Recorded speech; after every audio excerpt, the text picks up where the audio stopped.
Hello. Well, I don't know exactly where to begin.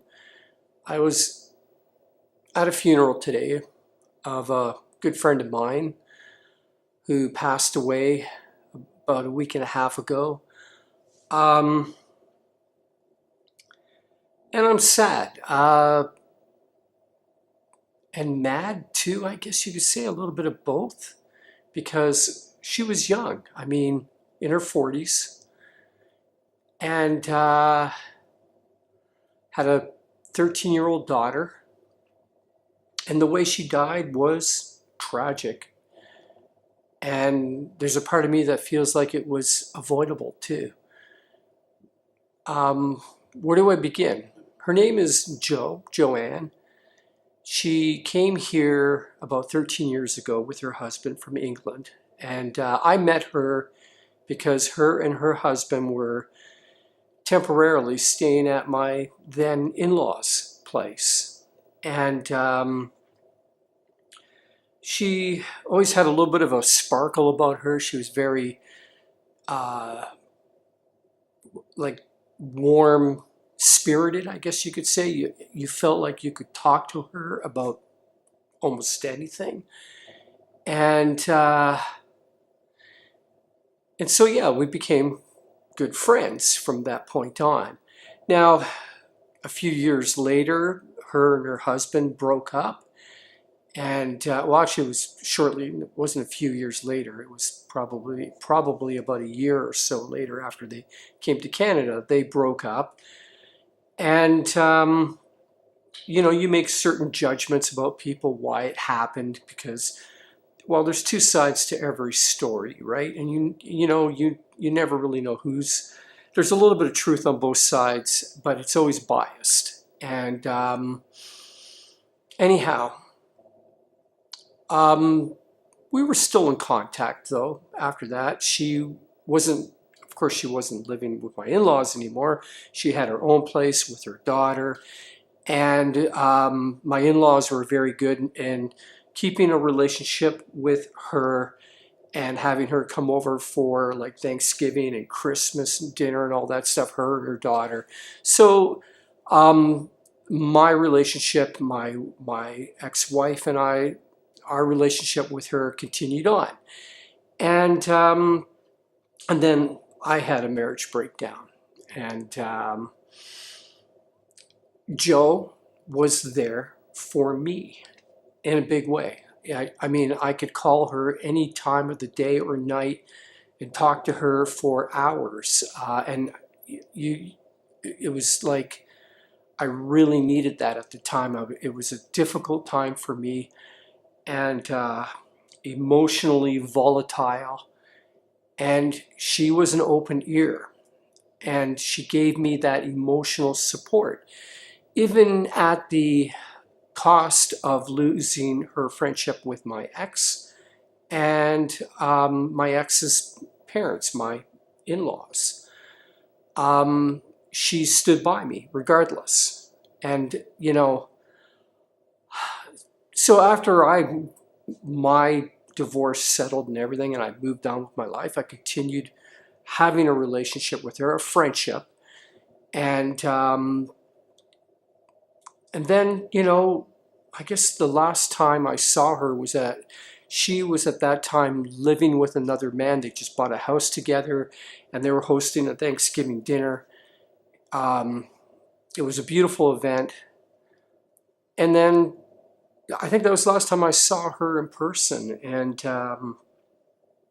after that, I corresponded with her via email. Occasionally, she shortly afterwards ended up breaking up with this other guy that she was with. And so I was actually there for her to some degree while she was going through that breakup.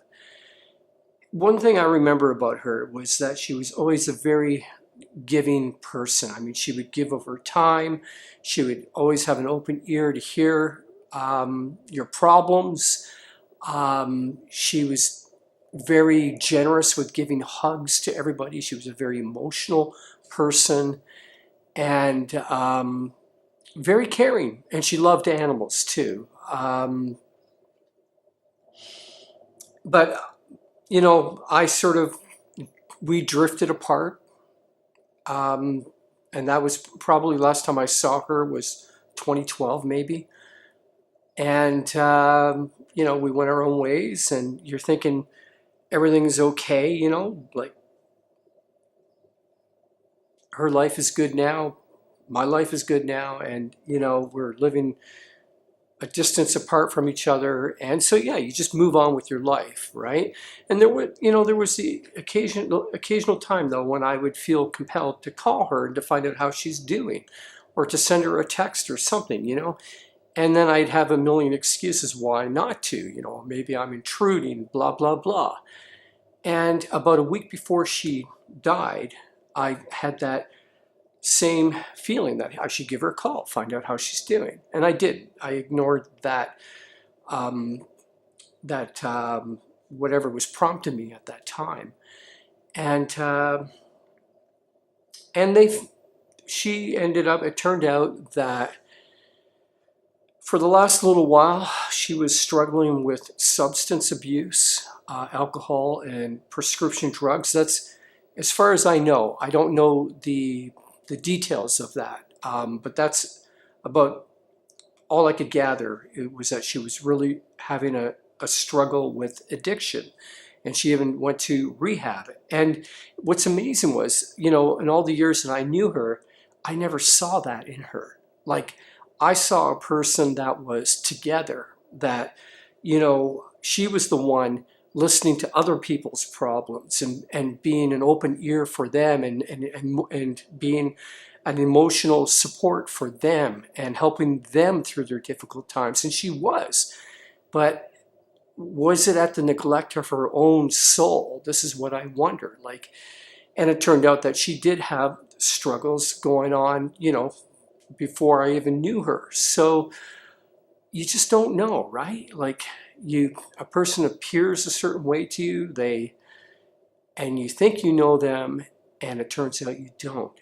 And so this is what is so sad about this, was that I had no idea, and until it was too late, when she apparently, by the sounds of it, she died of an overdose. They found her dead in her sleep, basically in her bed. She died in her sleep. And prior to that, she was actually struggling to get out of her addiction. She was reaching out for help. She didn't want to be in that place. It strained her relationship with her daughter, who, that was her life for her. When I always remembered how much she adored her daughter. And yeah, and it was very emotional being there. I'm not one to just let my emotions show in public and cry openly. I was really holding back the tears. I didn't want to make a scene, but everybody was crying. She had touched a lot of lives. And there's no message in this video. I just feel the need to put it out there. I lost a special friend, and I should have perhaps listened to that voice that was compelling me to call her. And not to say that would have made any difference, but I mean, you just don't know. I had the same situation with my brother, my older brother. He, back in 2008, committed suicide. And prior to that, I always considered him as my older brother, that he, could look after himself. And I never understood the fact that he was actually suffering from severe depression. And he was quite lonely in the last few years of his life. You just get caught up in your own world, and you're. I mean, I keep myself very busy in life, and I'm happy about life. I love life. I don't have an addiction problem. Um, I'd like to think I'm mentally stable, but I understand that the mind is delicate, and it really wouldn't take much to just change all of that, and where you could lose control. Um, and drug addiction, I mean, anybody can be vulnerable to that under certain circumstances. Alcohol addiction. And I've had close calls with, alcohol. I gave it up when I was 50 years old, because I felt like I was beginning to enjoy the habit a little bit too much. Fortunately, I was able to see that and to deal with it. And I've never had another drink since. And I don't have any desire. I wasn't an alcoholic quitting alcohol so that if I have a drink, I'm going to fall off the wagon. And it's nothing like that. I have no desire for it. But anyways, what am I saying? I don't know. I'm just sad. And that someone who was so giving and touched so many lives, as is evident on her Facebook page, has her own life is gone, like way before her time. Anyhow, certain things we'll just never understand, I guess. But maybe if there's any kind of message in this video, not that I'm trying to create a message, but if there is any kind of message, it's like if you know somebody in your life and you feel compelled to contact them, do it, like just do it.